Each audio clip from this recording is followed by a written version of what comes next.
a middle-class white kid in a well-off family where people love one another to go, I can't wait till 16. At 15, I got to just stop fucking dropping guys.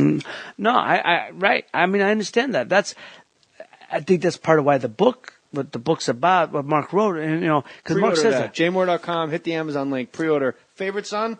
No, The Good Son. See, I always get it wrong. The Good Son. I swear to God, I was so certain. The Good Son. The Good Son. The Life of Ray Mancini. By Mark Riegel.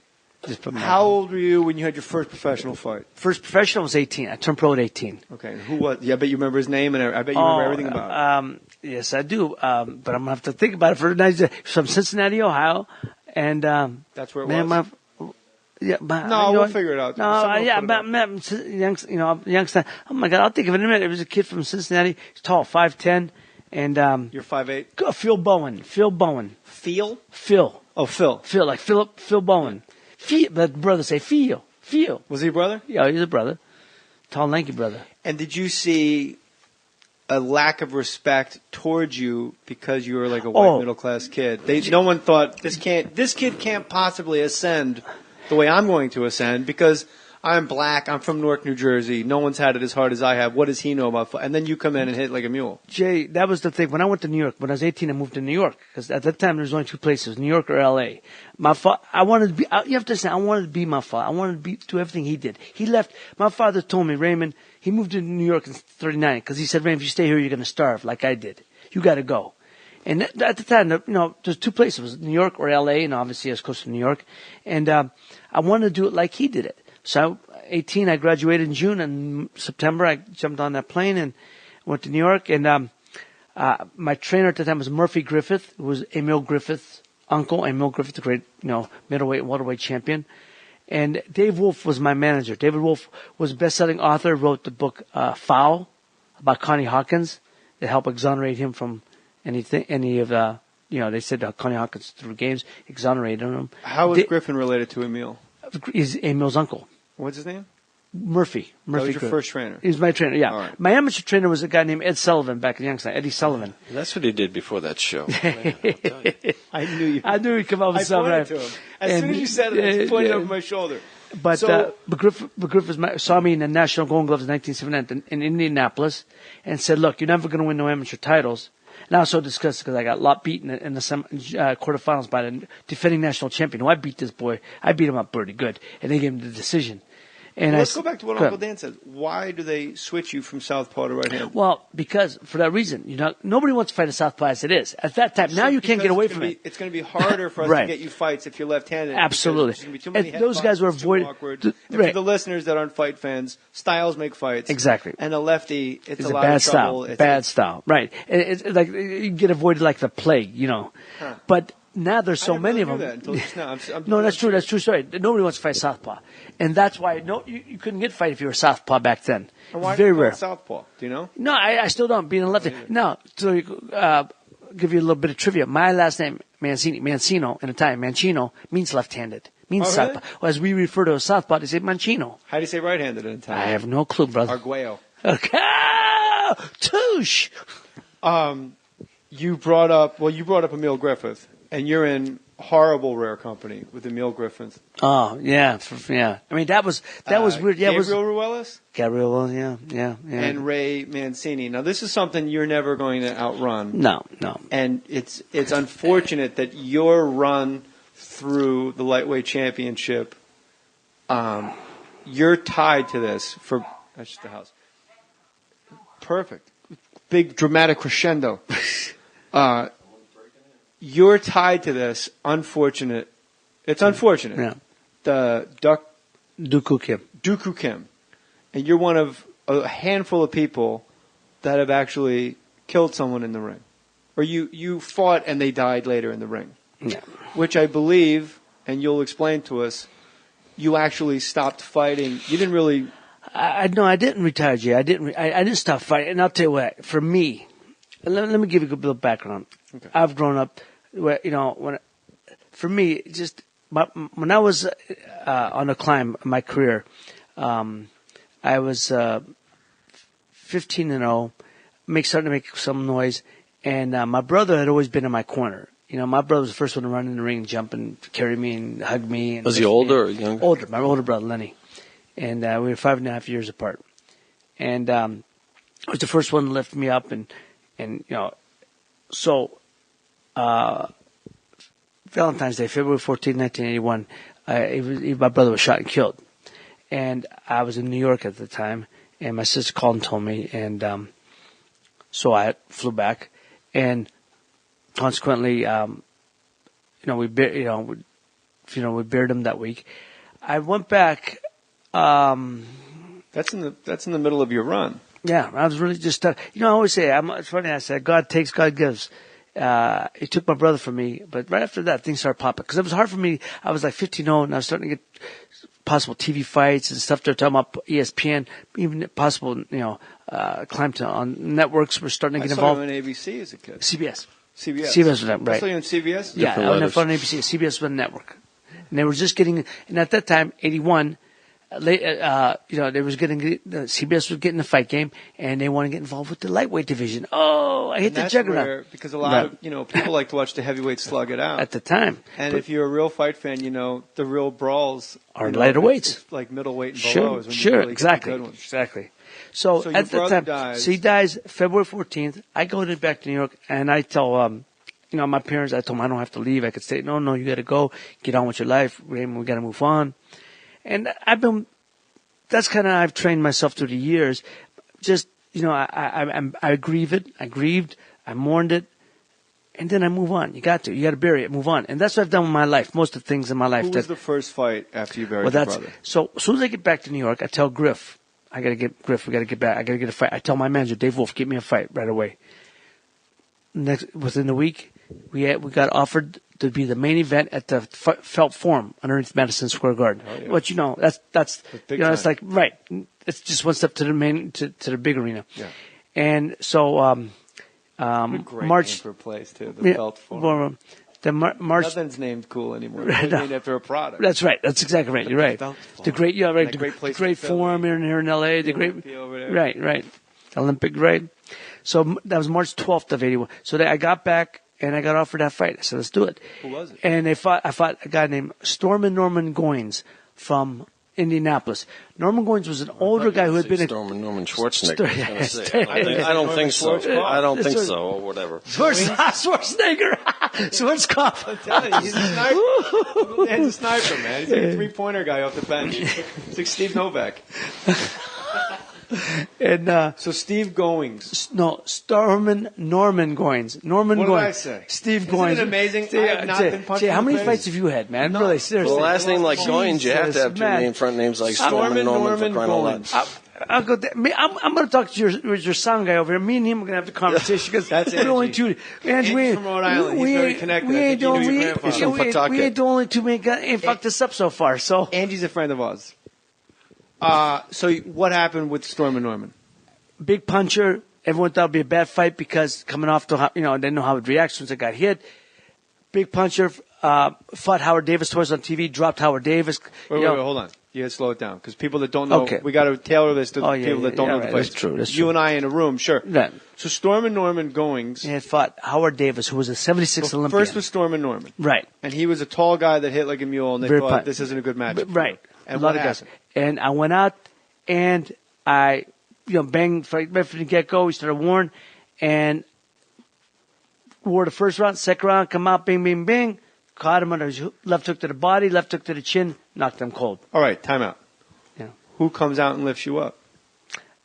It's funny you said that because right away I looked for my brother. And so I was just Griff. My Murphy Griff. Yeah. No. Well, after that, my guy who became my assistant trainer to Griff, who worked the corner and came out, was become my brother, Chuck Fagan.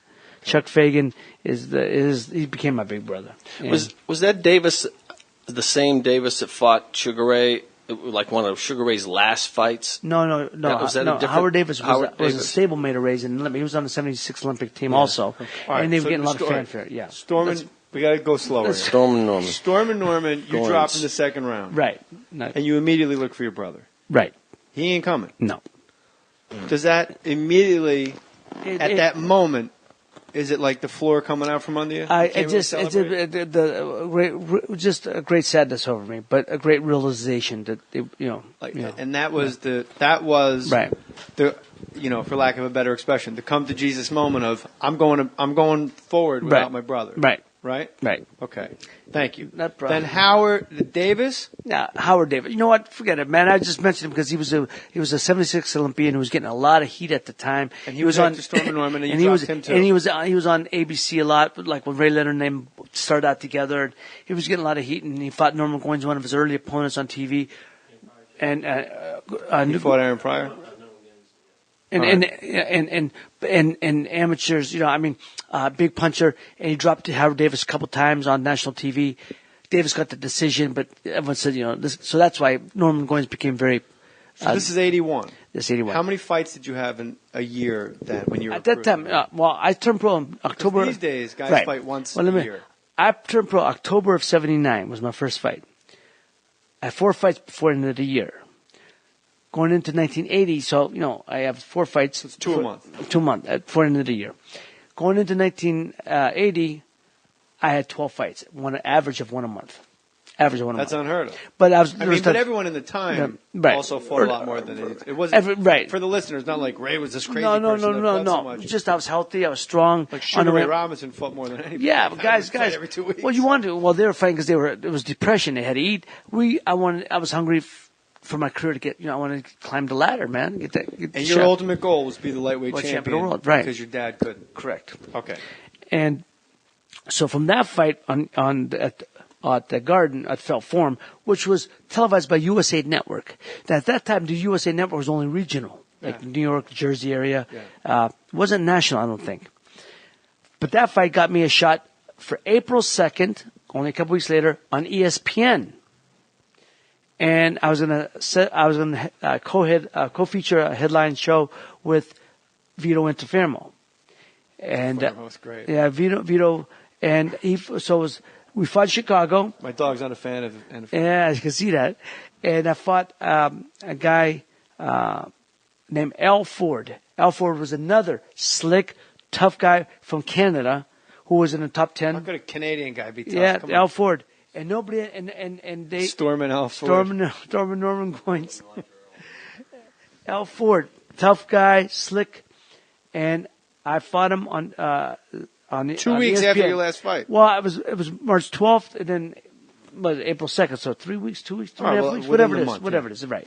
It's a crazy amount of time to recover and but train. I had to stay active. Did you just not stop training? Exactly. You were always one of the. Jay, they say George St. Pierre from the UFC is a guy that never takes a day off. Well, you got to take 3 or 4 days off, then you get back to it slow, and then because you're not out of shape. You're never out of shape. You never had a problem like 135. No. That was your fighting weight, and you walked around at probably 140, and you cut for the fight. Yeah, or right. Not even that much. I'd go and eat, gorge, eat like I was going to the chair for a couple of days, and then you come back, But what was your walking around weight? At that time, maybe 41, 42.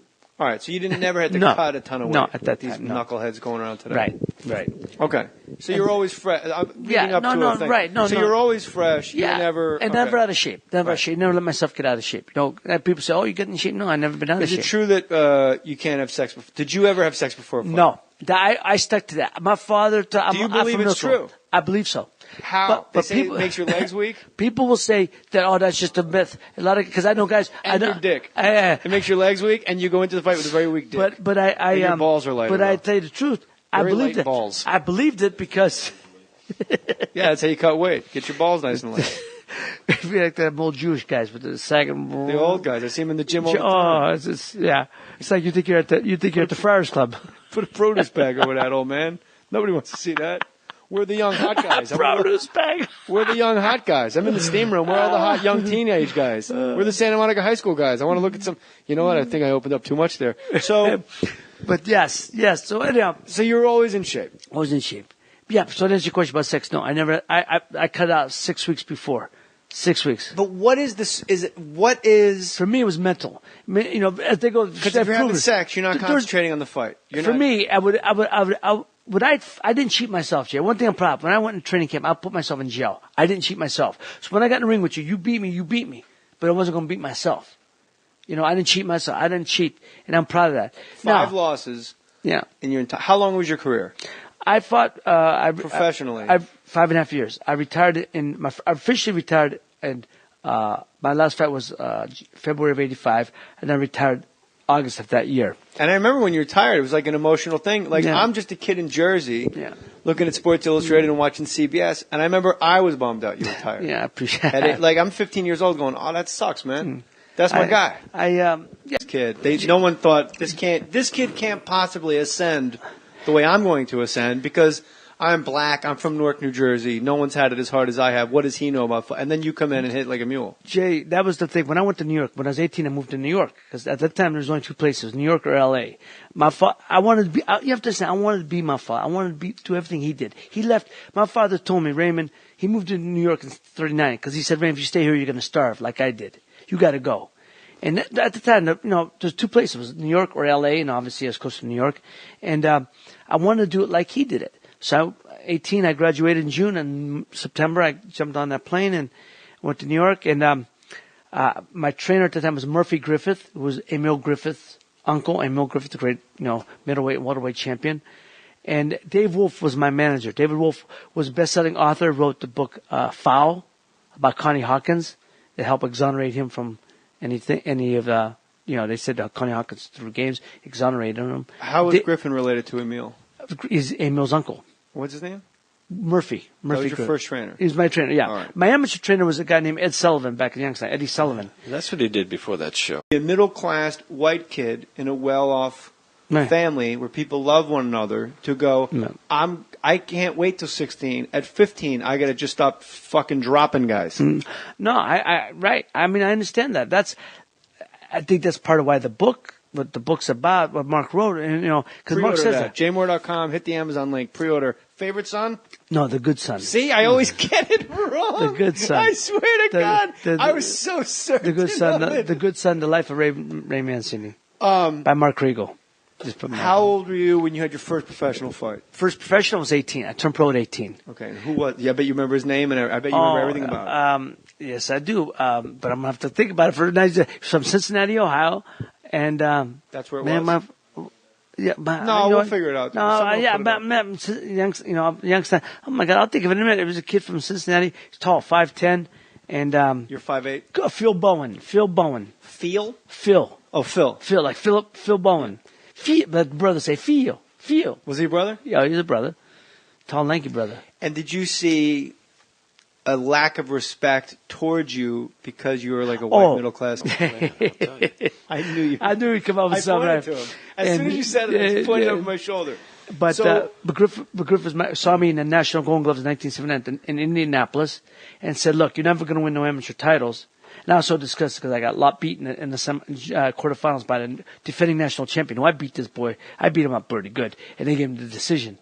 And let's go back to what Uncle Dan said. Why do they switch you from southpaw to right hand? Well, because for that reason, nobody wants to fight a southpaw as it is at that time. Now you can't get away from it. It's going to be harder for us to get you fights if you're left-handed. Absolutely. There's going to be too many those guys were avoiding.